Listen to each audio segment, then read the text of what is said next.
श्री गुरु भक्ति योग। तुम संसार के लिए रोओगे, संतानों के लिए रोओगे, परिवार के लिए आंसू बहाओगे, परंतु मैं तो गुरु की कृपा के लिए रोऊंगा। मैं गुरु चरणों के लिए रो रहा हूँ और रोता ही रहूँगा। इसमें जीवन की सार्थकता है। इस प्रकार निजानंद उस स्थिति में भी अपने शिष्यों को समझाने लगे। निजानंद के अंतर में निज का आनंद समा नहीं पा रहा था। जहाँ जहाँ उनकी दृष्टि जाती थी, जहाँ जहाँ उनकी पुकार पहुँचती थी, वहाँ वे स्वयं ही निज स्वरूप हो जाते थे।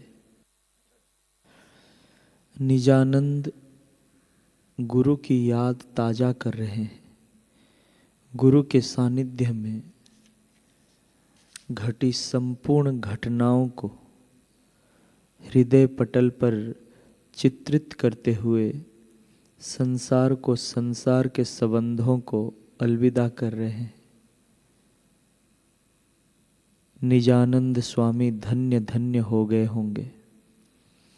गुरुचरणों में भाव विभोर निजानंद स्वामी के चरणों में अपने बार बार नमस्कार हो। इस प्रकार के निजानंद गण सद्गुरु के सत शिष्य गण एवं सद्भक्त गण भक्ति भाव में विभोर हो गुरु प्रेम में जब रोते हैं, तब जिस स्थान पर उनके वे आंसू पड़ते हैं, वहाँ की भूमि कृतकृत्य हो जाती है, धन्य धन्य हो उठती है। उसमें तीर्थत्व की शक्ति आ जाती है। जहाँ गुरु भक्त अपने चरण रखते हैं, वह भूमि पूजी जाती है। उस धरा की धूल भी पूज्य है। ध्यान मूलम गुरु मूर्ति, पूजा मूलम गुरु पदम, मंत्र मूलम गुरुर्वाक्यम, मोक्ष मूलम गुरु कृपा। निजानंद निज गुरु की कृपा को पहचान कर गुरु बन गए। ज्ञानदेव गुरु कृपा का परिचय पाकर गुरुत्व को उपलब्ध हो गए। देवगढ़ के दीवाना साहब जनार्दन स्वामी के शिष्य एकनाथ जी ने गुरु भक्ति में हंसते हंसते और गुरु प्रेम में रोते रोते जो प्राप्त किया, वह बड़े बड़े योगी भी नहीं पा सके। योगी तो आँखों को दबाकर नाक कान को विविध प्रकार से परेशान करके अनेकों प्रकार की साधनाएं एवं ना जाने कितना परिश्रम करता है, तब कहीं जाकर मन शांत होता है। एकनाथ का मन तो गुरु सेवा से ही शांत हो जाता था। गुरु के स्मरण मात्र से उनका हृदय पवित्र हो जाता था और उस पावन हृदय ने हजारों हजारों शिष्यों के हृदय को पवित्र किया। संत एकनाथ के आश्रम में एक विधवा स्त्री का पुत्र रहता था। वह पूरण पूड़ी खाने का इतना शौकीन था कि लोग उसका वास्तविक नाम भी भूल गए और उसे पूरण पुड़ा के नाम से ही पुकारने लगे थे। यही उसका नाम रख लिया गया था। वह विशेष पढ़ा लिखा ना था, परंतु वह सेवा और श्रद्धा के बल से गुरु कृपा का अधिकारी बन गया था। संत एकनाथ के आश्रम में बहुत वैभव था, खूब धन संपत्ति थी। उनका पुत्र काशी हो आया था, बड़ा विद्वान था। एकनाथ जी उन दिनों कोई ग्रंथ लिख रहे थे।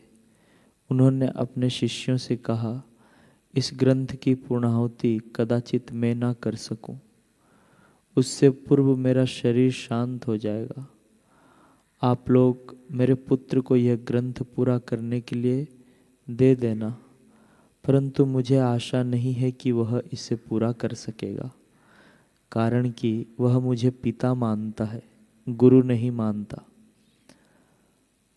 शास्त्री हो गया है, विद्वान है, फलस्वरूप बुद्धि की गुंथियां बढ़ी है, परंतु हृदय का प्रसाद वह झेल नहीं सका है। अतः मेरा ग्रंथ पूरा करने में वह समर्थ नहीं है।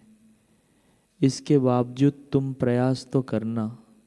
जब बात उसके वश से बाहर हो जाए तब मेरे शिष्य पूर्णपुड़ा को ग्रंथ पूरा करने के लिए दे देना। एकनाथ जी के अंतरंग शिष्य यह सुनकर दंग रह गए। बोले, गुरुजी, ये आप क्या कह रहे हैं?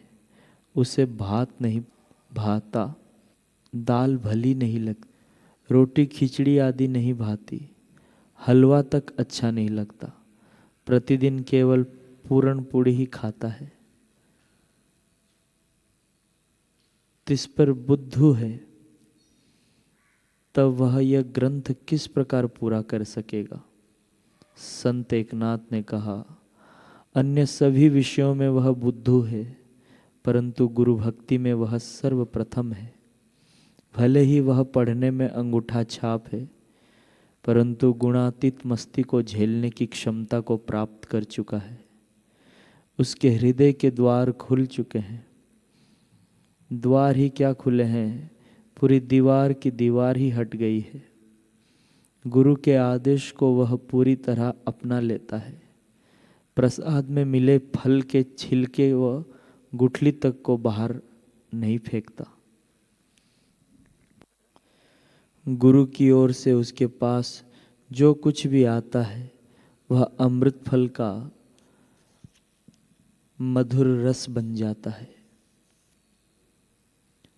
वास्तव में गुठली और छिलके जैसी कोई वस्तु उसके पास पहुंचती ही नहीं।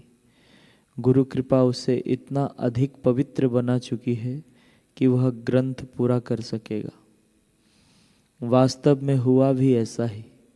पूरणपुड़ा विधवा स्त्री का वह पुत्र जो पूरणपुड़ी खाने के शौक में अपनी बेढंगी आदत के कारण अपना नाम तक खो बैठा था, अपने एक दिव्य स्वभाव के कारण महत्वपूर्ण हो गया।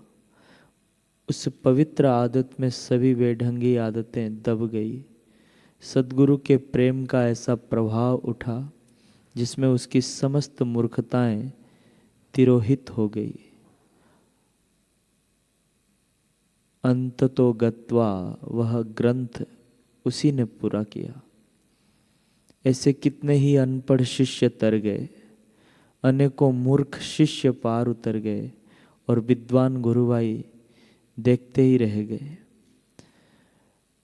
शंकराचार्य जी का एक ऐसा शिष्य तर गया जिसे कुछ भी याद नहीं रहता था, जो कुछ भी पढ़ ही नहीं सकता था, परंतु शंकराचार्य के लिए मर सकता था, मिट सकता था, गुरु की कृपा को झेल सकता था।